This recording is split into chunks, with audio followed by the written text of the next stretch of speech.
ADHD, it's more of a thinking impairment. Do this in order to get to the outcome. What this program is designed to identify the individual executive functions and how they work individually and collectively, and to accommodate the process of thinking to get to the outcome, not to get your brain to do what we want it to get to an outcome. So it's a completely change in how we go about solving the problem. It's about what accommodation that we can do to fit it to your brain.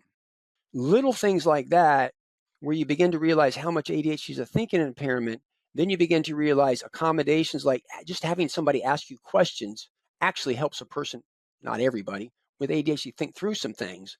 Having somebody do that stuff can make it cognitively easier, as opposed to when thinking's really, really difficult, there's an urge to go escape to do something else because it's difficult. So again, the program is designed to help people to kind of see that from the inside out and begin to problem solve.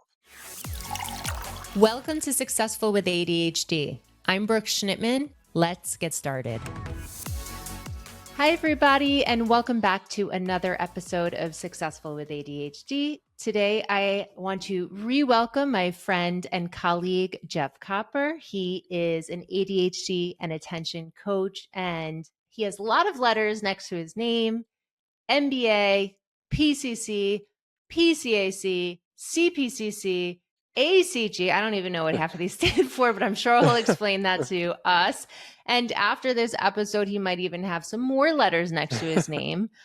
Today, we're going to be talking about fitting the task to your brain and ADHD intervention. So we're actually going to be talking, for those of you who've listened to Jeff's episodes on Successful with ADHD in the past, you'll hear that he shared a lot of tools and a lot of insight on the ADHD brain about boredom and tools to strategize on that. And today we're going to discuss a new tool that he has created and is sharing with the ADHD and neurodivergent space. And just a little bit more about Jeff.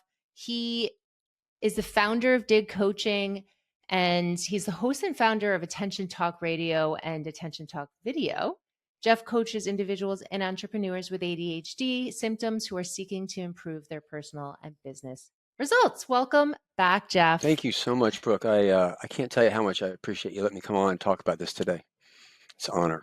Absolutely. And so without further ado, I'm going to open up the floor to you. Both you and I are ADHD coaches. We've been in the biz for a while, and now you have this tool. Let's call it a lens. Let's call it a lens. A lens. Yeah. A lens. Tell me a little bit more about it, and how does it work with or without coaching? Sure. Well, a few things first. Number one, Brooke, you're a thought leader in this space, and allowing me to come on here, I really appreciate it. I do want to explain a new intervention, and I want to explain it. I want to explain what it is and how it works. And I want, like everybody else, you can judge it on its own merit. If you don't think it makes any sense, that's fine. But I just want to explain I've got a new intervention for ADHD, a new way of looking at it. I want to explain the background behind it and why it may or may not make sense. I also, a disclaimer on this. I have found this program to be exceptionally helpful. It has cut my coaching time by 70%. However, it is not for everybody. I'm not walking out trying to say this is a panacea. The people that struggle with emotions or struggle with objective observations, the ones that can't override their feelings, this probably is not going to make any sense to you. But if you have a very engineering type mindset and you're okay with making objective observations, it can be really, really helpful. So that's all the disclaimers. And I just want to make sure I want to share this to people to judge it on its own merit. So before you continue on, I just want to break that down for a second. So for people who are struggling with emotional regulation, they need to get that in check first before doing something like this? Or is this out of the question? Look at it like this. The program will help prove to them why making a phone call isn't easy. Okay? If I go through the program and I help them understand what's going on, but they still judge a phone call to be easy, even though they're not making it, that's a situation where their beliefs and their emotions are overriding the objective fact. The fact is you're putting it off. By definition, it's hard. If you can't see that and accept it, the person's not going to be able to apply the model and understand it because their emotions are overriding the ability to make objective observations. Does that make sense? Sure. That's a Sure. key distinction that people think they're objective, but it's real important. So what I'd like to do is kind of explain in an abstract way, in a tangible way, what this is really all about. Years ago, people would get sick, and there's really nothing we could do, right? We didn't know what we were Mm-hmm. looking for, and we couldn't see it.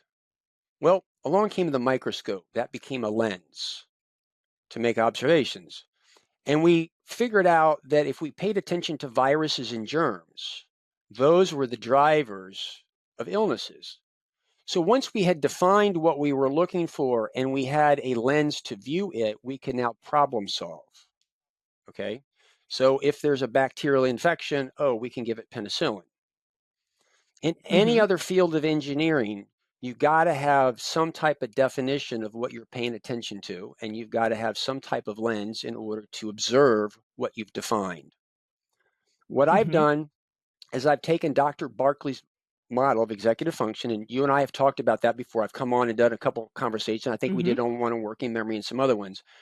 I believe that model has repeatable patterns and can be explained. It explains itself if you really understand it. You'll understand the individual components. You'll understand how they conflict with each other, how they interact, and it can give you some really kind of amazing insights. The problem historically has been, how do you see it? How do you see the individual Mm-hmm. executive functions? What I've developed is something called attention scope. Attention scope is a collection of metaphors and simulated experiences that I put people in to bring tangibility for them to recognize each executive function individually and collectively. Mm-hmm. So you and I did an interview a while back on working memory, and I asked you to repeat 6 words back to me in alphabetical order. And that's a Mm-hmm. simulation because when people define working memory, they have an idea of it, but in that exercise, I gave it to you, so you had to load that into your mind and you had to manipulate it in order to get it in alphabetical order. And I don't remember it specifically with you, but most people with ADHD have difficulty with that. Sure, I do. When I put people in that thing, I'm like, this is what we're talking about. You're having difficulty with it. And you'll notice is that this is an impairment. ADHD is really an impairment. Like, behavior is changeable. Like, Mm-hmm. impairments require accommodation. So my eyesight is impaired. If I wear the Mm-hmm. glasses, I can see. So at Mm-hmm. the end of the day, the program that I've developed is called Cognitive Ergonomics from the Inside Out. And it's Mm-hmm. basically a training program to teach people to use the definitions of Dr. Barkley's model and attention scope in order for them to make objective, factual observations so that they can problem solve like an engineer would. In the Hmm. engineering world, there's this thing called Six Sigma. It's a problem-solving methodology. There's the 5 whys, the fishbone diagram, etc. But it's a methodology where you sit down and you define what the problem is, you define what the root cause is, and then you problem solve towards that goal. So does someone who does this or who's a candidate for it, is it someone who would have strong metacognitive skills ahead of time? That it would be helpful, but we're going to put you in simulations in order to kind of help you pay attention to what to notice. And I'll give Mm-hmm. you an example here in a second. So it's an observational training program. Again, what's unique about it that's different is we've defined what to look for, not emotions and not observable behavior, but we've defined the executive functions. We've given you a lens in order to see it, and we put you in experiences. So for example, one of the things that we do is I'll have somebody prepare a meal, Mm-hmm. consume a meal, and clean up a meal using their less dominant hand. Mm. Now, in that simulation, and let me pause here for a second. The program, you have to have specialized training in order to use the attention scope, which I'm going to come back to in a second.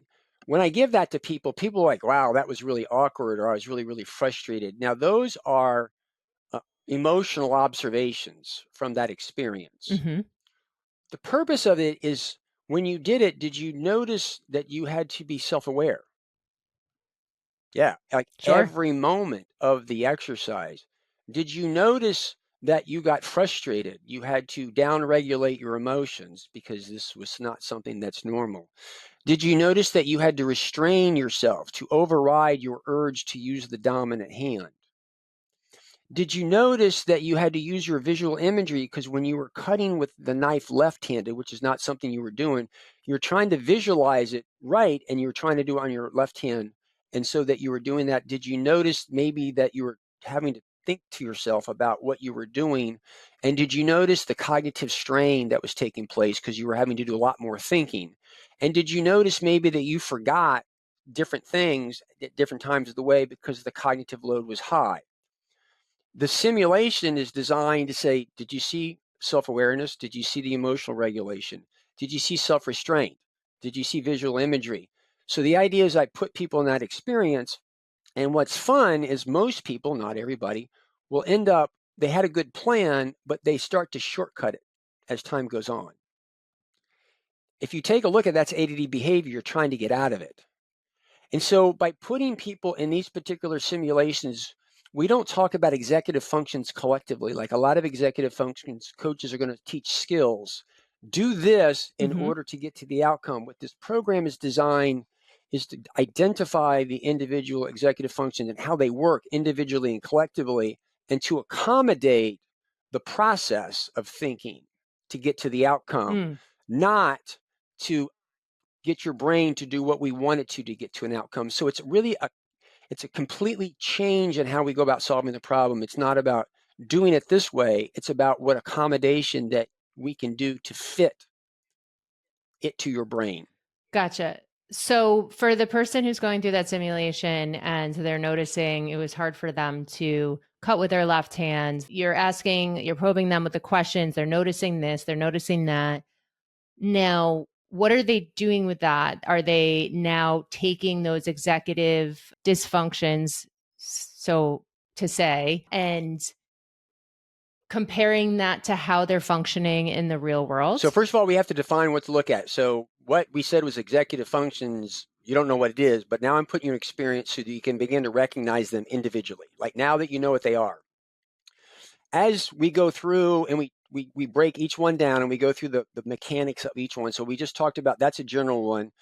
One of the simulations we do is on working memory is the 6 words, and there's a bunch of others. So now we've broken all down in the components individually and collectively. Then what we do is we Mhm. start to take a look at how certain executive functions actually conflict with each other. Okay? To be Mhm. self-aware, you've got to regulate your emotions. To regulate your emotions, you got to be self-aware. One of the problems is self-awareness is you have to be vulnerable. You have to see yourself as you are. The thing about emotional regulation is when you feel threatened, you reflexively fight back. So when I can explain to somebody is that your problem with self-awareness is you don't want to see yourself because it's threatening to you. Some people are like, Mhm. they don't get it, but other people, when I can make the conflict vivid and they can see it playing out in their day, they're actually able to pause and see that happen and recognize that they're fighting it. And that's what's kind of getting in the way. Because again, the nature of the two of them is they actually conflict. There's a lot of people out Sure. there who know a lot about ADHD, but they still suffer. You know, Brooke, I know you've worked with a lot of people, even yourself. The people that survive, that thrive, are the ones that own their ADHD. Like it's an Mhm. impairment. I need to do the accommodation. Mhm. There's that piece of it. So part of the model also helps people begin to understand what works, like 100% all the time. And often what works is something that people don't want to emotionally admit to. So we'll help them begin to see what works from an accommodation perspective. And I know this is getting kind of complicated, but we'll also begin to, when the person can see their emotional reaction when they're trying to be self-awareness, what we took was a feeling that was intangible, and now they can see it kind of playing out in their head. And for the people that are Mhm. more, oh my God, I get this mechanically, they now have taken the emotion out of it and they're seeing it as an objective mechanical thing, not an emotional subjective thing. And for the ones that have that mindset, they activate often just on the knowledge of knowing the inner workings of the interplay of the executive functions. Does this make some sense? Sure. Yeah. So it's the awareness piece that's helping them to activate their potential, Yep. essentially. Like, what move do I? It's like a chess game, Yep. right? So now I know all the pieces, the Yep. potential moves in my brain. Now, what do I do with that? So one of the things that the model bears out that's fascinating is ADHD is far more of a thinking impairment than most people want to recognize and admit. And the challenge of ADHD, anything that's multifaceted and ambiguous is the definition of something that's difficult for people with ADHD. Mm-hmm. If it's multifaceted and ambiguous. Sure. When I gave you those 6 words on the other thing and said, repeat it back to me in alphabetical order, that wasn't, it was multifaceted, but not very, and it wasn't as ambiguous, and that was a bit of a challenge. So as the multifaceted goes up and the ambiguity goes up, the more intense it becomes. So what the Mm-hmm. model begins to show, people with ADHD are really as intelligent as anybody else. However, they need accommodations for the thinking process, whether they're talking out Mm-hmm. loud or having somebody ask them questions. And so when we can begin to isolate this and define with specificity what thinking is, and by the way, we do different things with thoughts. We're not talking about worrying. We're not talking about emoting. We're not talking about learning. We're not talking about judging. We're not talking about contemplative thinking. The impairment is strictly when it comes to problem solving. We define Mm-hmm. methodical thinking, trial and error thinking, and insightful thinking. When you understand those different components and you understand like time, you'll understand why the Pomodoro technique is really good for methodical thinking, but it's the wrong thing for you to use for insightful thinking. So by breaking Mm-hmm. this down, the situational variables of what you've got going on in your own brain, is you're no longer guessing. You're actually learning to derive your own equation, if you will. Like a tip or a trick is like, here's the Pythagorean theorem. It's a great equation, but you might be applying it to the wrong problem. The program allows you to derive an equation that makes sense for you in your situation. Sure. So, can you give us an example of a person's situation going through the program and, how they came out on the other side from it? Oh, wow. Okay. There's what I call booting up of the working memory, right? When you Mm-hmm. sit down and you sit at a computer, you've got to boot it up. The operating system needs to kind of come up and all the tools come up in order for you to do that.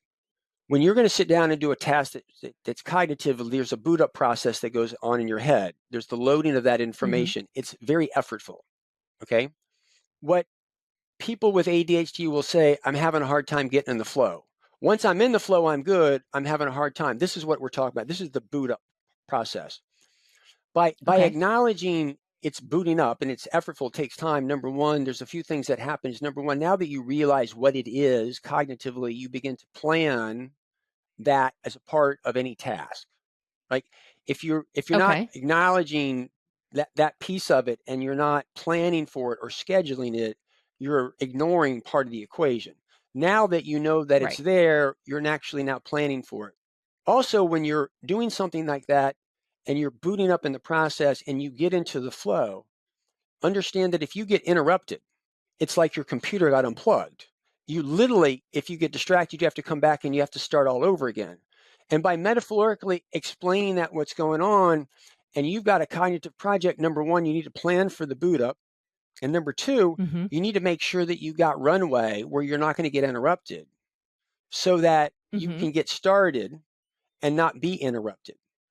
Okay. Now, Mm-hmm. as an aside, there's different components of this.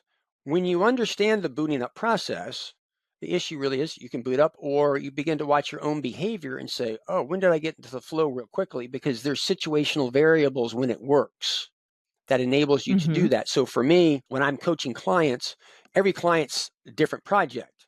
And I'll have a conversation with somebody last week. And if I don't do anything the following week, I won't really have a clue because it's too effortful for me to understand what's going on. Whereas if I dictate a stream of consciousness after my last call, now it's not organized, it's just my thoughts in that moment. And I listen to it before they call. Hearing myself Mm-hmm. talk about my own thoughts is like taking my I don't have to boot all the way up. It's just taking it out of hibernation. It's like a screenshot of that picture of what happened previously. Yeah. By understanding the boot up process and understand what's going on and understand your own behavior, you can begin to say, okay, here's the shortcuts that I can go through to make this quicker. Or a lot of this program was a lot of heavy thinking. And I would literally call up my assistants and I'd say, listen, I'm going to talk about what I've been doing. I'm talking about what I hope to accomplish today. And by verbalizing that, that would help me get into the flow. So one, by defining that element of the boot up process of working memory, understanding what it is and then looking for the successes in my life where I got there quicker, I can begin to understand what my recipe is in order to get that. So it's not a guess. I'm actually looking at my own instinctive behavior in order to understand what works. You're looking at data. Yeah, exactly. Okay. You're looking at the data. Okay. But I'm giving Okay. the definitions are bringing the tangibility to it so that you can look at the data, not the emotions, to solve the problem.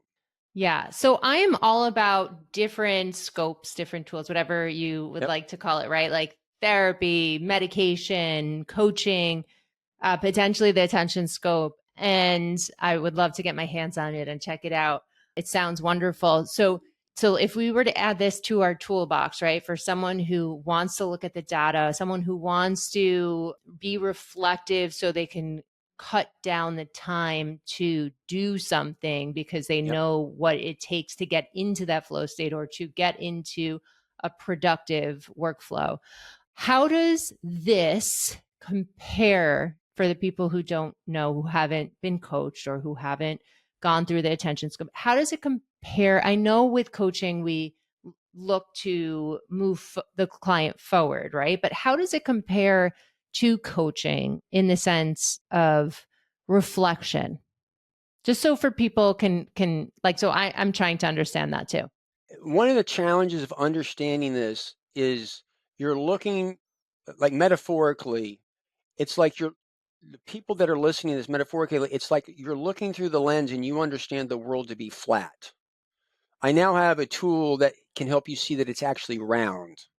The challenge of this is it's so conceptually different. You're listening to the words and you're trying to relate it to a flat world, and it's not. It's actually a completely different paradigm. So it's apples and oranges. I say it's an engineering approach because, as I mentioned at the beginning, it's like nobody's actually been able to define executive functions in a way we know what we were looking at, and nobody had a tool to bring tangibility so that we could actually see it. We now have those two technologies that we've never had before. And by the way, systems engineering is a field of engineering, like mechanical engineering or chemical engineering or bio. Mm-hmm. It's a field within industrial or systems engineering. There's a subfield called ergonomics. Ergonomics is Mm-hmm. about fitting the job to the person. So Mm-hmm. physical ergonomics were pretty advanced. So we have chairs that we adjust for the height and situation of the person. There is an area called cognitive ergonomics, but it's from the outside in. People are Mm-hmm. guessing what happens to happen. What's different about this is falling under the field of cognitive ergonomics, but the individual could never participate before because they didn't know what to look at. Mm. So in a sense, I'm also saying that this is a new field of engineering that we've never had before because we've never had the technology to make observations, to make factual observations. And the program is not called ADHD ergonomics. It's cognitive ergonomics from the inside out. It's not something that would work very well for schizophrenic or maybe some autism, stuff like that. But this will work for neurotypicals just as well as it is for ADHD. The same executive functions are executive functions. It applies both ways. I'd like to get it into the neurotypical world at a point in time, but it's easier for me to go to the ADD world for proof of concept because they're the ones that's in need and it can apply to more. So going back to the original question, I've had therapists go through this, coaches go through that, parents and stuff, and it's really helping you understand more about what you can see from a mechanical place. And the coaches that have done it have said, it's really helped me ask more powerful questions because if I'm asking a person a question and they're changing the subject, they're recognizing is that the person is escaping the question because it's cognitively difficult. Like, Sure. and part of ADHD, part of this is you can begin to recognize is when more people will give you like, I'm going to go do this, and you can begin to recognize is that actually. Let me tell a story. See if I can do this. I'm mentor coaching a bunch of other coaches, and I'm coaching one Mm-hmm. individual in particular about how this person needs to ask for the coaching topic earlier in the call. We had Mm-hmm. covered it before. We're covering it again. And Mm-hmm. I said, well, how are you going to remember to do that? And the person said, I'm going to put a post-it on my computer.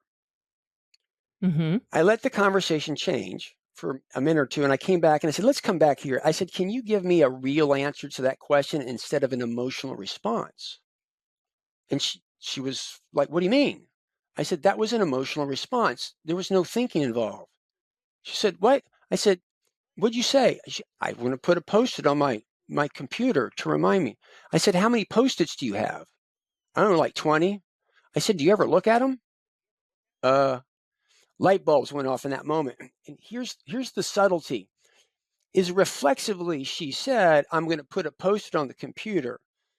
If you understand ADHD, it's more of a thinking impairment. She didn't actually sit there and think, is that actually going to work?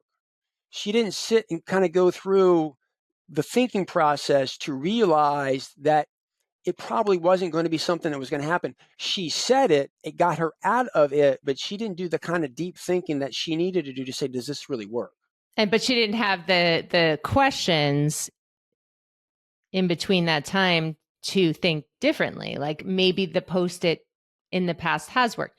Of course, if you have 20 Post-its on your computer, you're probably not going to know which one to look at or avoid them. But the point of it is she put it up there and she didn't think about her behavior and stuff.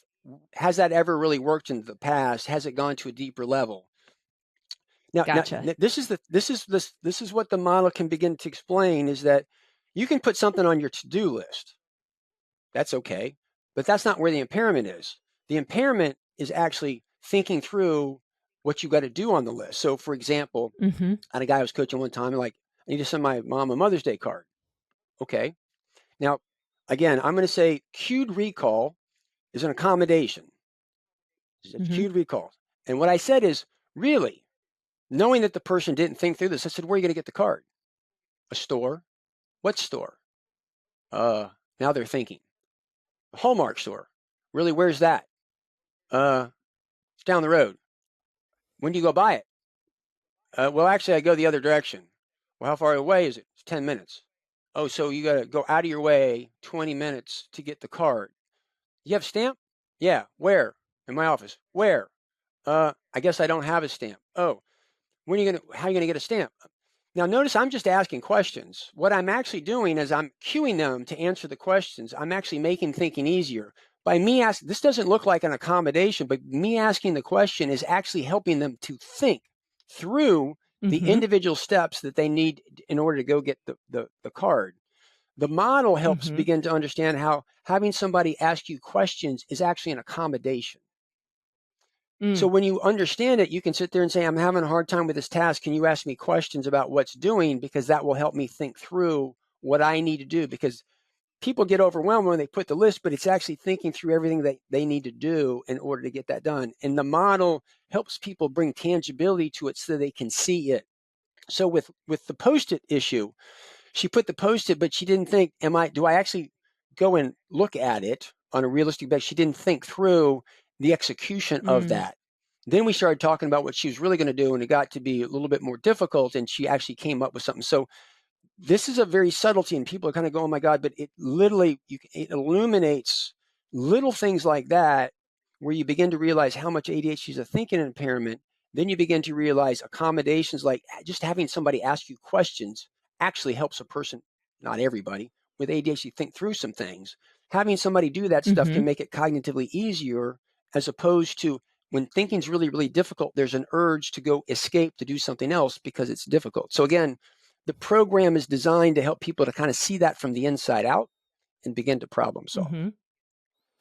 So they see it, so they don't necessarily, after finishing the program, need someone to ask them the questions because they have the thinking and the forethought to problem solve themselves. Is that correct? It might be like, hey, I recognize, hey, Brooke, do you got a couple minutes? I need to send a birthday card. Can you ask me questions about what I need to do in order to send it? Like they can just go to a stranger and like, this is a very simplified version of it, but they'll know is, oh, I'm having a problem with this task. I know an accommodation would have somebody ask me questions. I can go reach out to them and say, ask me.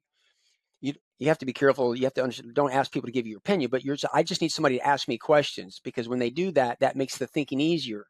So if I got something I'm procrastinating on, that I'm putting off, sometimes just having somebody ask you questions can make it 1,000 times easier, because by them asking the questions and cueing you, they're leading you through thinking Unlocks process. your thinking. So as a coach, Brooke, a lot of times asking people questions and they're actually thinking their way through it while you're on the phone because you're cueing them. You're the accommodation.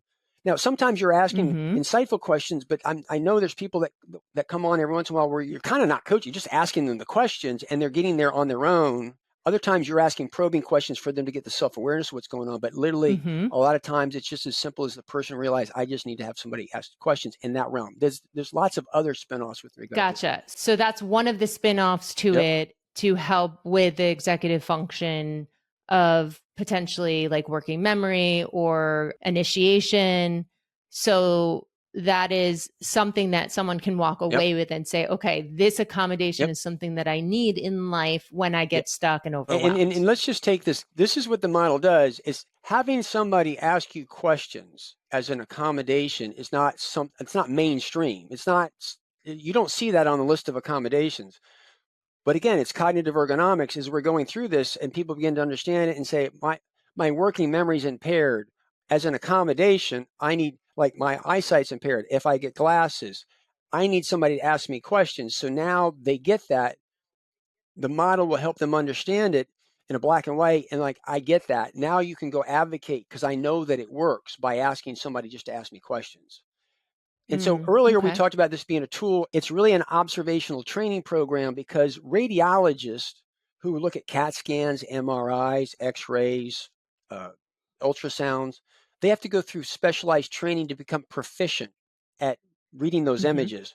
The program is a training program to teach you to become proficient at using a tension scope to recognize Dr. Barkley's model in order to be able to problem solve. Now, when I originally did it, with the first couple of pilots, I thought it was just going to explain it. But what's fascinating to me, just with the knowledge of what's happening, people start to activate in the 6th of a 14 call series. Just off of Mm-hmm. understanding it, they're actually then seeing their own world. And without coaching and without prompting, they're actually beginning to apply some of that stuff to their real world. So that Got tangibility it. takes the emotions out. And that's what kind of makes it fun. So, is there any sort of sample that people can try this out, a modulation of it, so people can get a feel for what this might look Well, like? actually, part of the training program is I'm changing your conceptual understanding of how you even approach ADHD. You're coming at it from, oh, I have a microscope. I'm looking for viruses and bacteria. You got to understand what you're looking for when that happens, Mm-hmm. except for if you want to go make the meal exercise and go through that. I'm simulating it. It's not like it's a crystal clear picture, but I'm putting you in experience, and you can begin to see the executive functions I've defined as we begin to make them tangible, and you understand, you see how functionally something works. You can begin to see what's possible. Like if you weren't guessing at what works, and you could actually say, "Oh, I can pinpoint if I have the ability just to talk out loud to somebody," because nonverbal working memory is an executive function. As an accommodation, many people with ADHD have to say the words. If they don't say the words, they're Mm-hmm. not thinking the words. So if they're talking out loud to somebody else, then often they'll problem solve on their own. So by understanding that and realizing that there's a cognitive reason that we prove with Dr. Barkley's model, and that's the accommodation, and you begin to see that you've been doing it your entire life. Oh, I just have to do it the way that I've instinctively been doing it. Yes. So that's another way that, like, talking out loud, people with ADHD that talk a lot, they weren't taught to talk a lot. They've done it because they're rewarded with higher levels of performance. We're just saying this is the model. This would explain why you do that. I can't get you not to do it, but now that you know it, you need to ask for permission or actually ask for those accommodations to have that in your world, because it's just like an accommodation, like the glasses. And for some that get that, the program's black and white enough where it gives them the validity and they feel comfortable to ask for the accommodations when they were more self-conscious about it before because they felt it. The program, we kind of prove it, so it changes the emotions around it. That's what I was going to ask you, because the person I would think needs the confidence to then ask, but you're saying it does change the emotions while you're going through it. So if I'm working with somebody and I'm like, you notice that you talk a lot, or you notice is that you think better when somebody's asking you questions, well, go implement it. Don't take my word for it. Go do it. If you do it and it works, as my mom said, success solves a lot of problems. if the model explains it and you apply it and it works, people are, hell, that works. Again, it gives you that confidence to ask for what's necessary for you to actually go do that. The program also begins to give you a language when you're going to a neurotypical to say, yeah, I don't really advocate disclosing ADHD, but if you say I have a working memory problem, I can think a lot better if somebody's just asking me questions. That's what I need. Then we've explained it to you with Dr. Barkley's model. You understand what's going on. We've given you the language to explain it to other people and then ask what you're looking for in a non-ADHD way. It can be really powerful to take the pressure off. Oh, I get it. I understand that it works. I can just ask it this way in natural form. And it again, that's the power of it. Yeah, it's like a low cost accommodation Yep. is what people call it. You don't have to Yep. disclose that you have ADHD, but you're using language to help you with some of the dysfunction. If I may, I want to go back to the beginning of it. I appreciate you letting me come on. For some of you, are going, oh my God, this is wow. For the engineers, and I'm talking about Six Sigma, you're going, oh my God. But the bottom line is, I wanted the opportunity to explain this so people can judge it on its own merit. I'm saying it's not for everybody, but for those that think they get it, it can be powerful. Yeah, it sounds it. So, Jeff, if someone is interested in this, and just to clarify, is this only for adults or is it for students as well? Definitely adults. For younger students, I'd say 16 and under, no, because they're like, forgive me, but when you're going through puberty, as I was upset with my 14-year-old son one time, and I'm like, I was kind of yelling at him, and I realized like he's going through puberty. He's got hormones, and he's going through this metamorphosis. He's intoxicated. I'm trying to talk to a drunk right now, like their sense of warp. So it's not really good. If you got a mature 19 or 20-year-old, or maybe late college, where they have enough self-awareness and they're like they actually want and understand that they need help, it would work. The rest of it, probably not.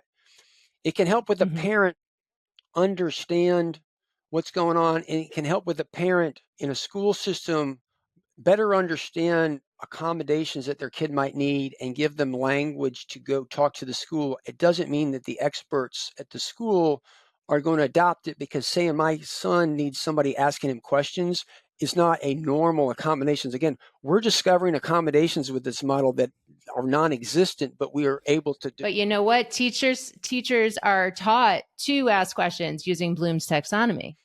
But and forgive me, because that was probably a bad one, in as much as I don't know. But the walking in and saying my son needs a certain period of time where they're sitting down and do that, maybe that's happening. But there's like even one of the big impairments with that's in schools is what I call toggling. When I was in school, I would read stuff on like a book that was highlighted. I didn't have to read all the other words. I just what was highlighted was the target. I would read that, and my eyes would look over at my notes, and I would try to reconcile the two. In the world today, highlighting is hard, so you're reading all this other stuff and trying to filter and grab what you've got. Then you've got to click on another tab or browser or PowerPoint or whatever, and you're holding this information and you're starting to scroll looking for what you're doing. Now, when I gave you the 6 words and asked you to repeat it back in alphabetical order, I think you forgot one or two. Cognitively going from one screen and scrolling down to the other is a cognitive load and impairment. And a lot of times students are being asked to use tools that are cognitively more taxing. And to be able to walk in and articulate that and say, no, my son needs a printer for these types of things, or some other things that we start to kind of come in where you begin to understand it. Or like when I was a kid, when I look at a book or I look at the font, I can assess the workload by the physical characteristics of it. I can't do that with a link. And so a lot of times with schools, there's links and stuff all over, but it's not quantified in a way that the person can digest it. So you click on some of those links and it's overwhelming, and sometimes it's relatively short. Well, the overwhelming ones that are wild, like I don't want to go there because I don't want to feel that. By understanding that emotional reaction that they're having, you can begin to do workarounds in order to deal with somebody so that they can have a better idea what the workload looks like. Again, this is foreign type stuff for a lot of people that are listening, but in the workplace, people have multiple screens. I've seen more and more in schools where they got iPads and stuff like that, but the mere device that they're having sometimes is the impairment, not the tip, trick, or strategy, because of the taxed working memory. And so a lot of times the Hmm. program will help parents get a language in order to be able to walk in and not guess, have a better idea of watching their kid and knowing what works. Sure. So I want to call you the doctor of attention, coming up with a scope. And if someone wants to learn more about the attention scope, where would they go? If they go to my website, digcoaching.com, and look at services, there's a drop down with cognitive ergonomics. If you go on that page, there's a white paper that you can take a look at, and then there's also a webinar that I did with a PowerPoint informational session that goes more methodically kind of through the program. I would encourage them to go check that out first because, again, I don't want anybody signing up for this unless you actually think that this makes a lot of sense. If you don't, then don't. But I Hmm. would encourage them to go check those things out, and then they can take a look at the program to see if it makes some sense. And if you don't think this makes any sense in the world, there's no problem. But I'm just excited because it's a completely different way to take a look at ADHD, and I'm just trying to educate people that there's a new alternative. And I'm just grateful that you gave me the opportunity to try to share that with the Oh parent. my gosh, of course. I'm all about helping the Yep. neurodivergent community. And in this scope that you've come up with, it's not only helping the neurodivergent Yep. community, it sounds like it could help pretty much anybody.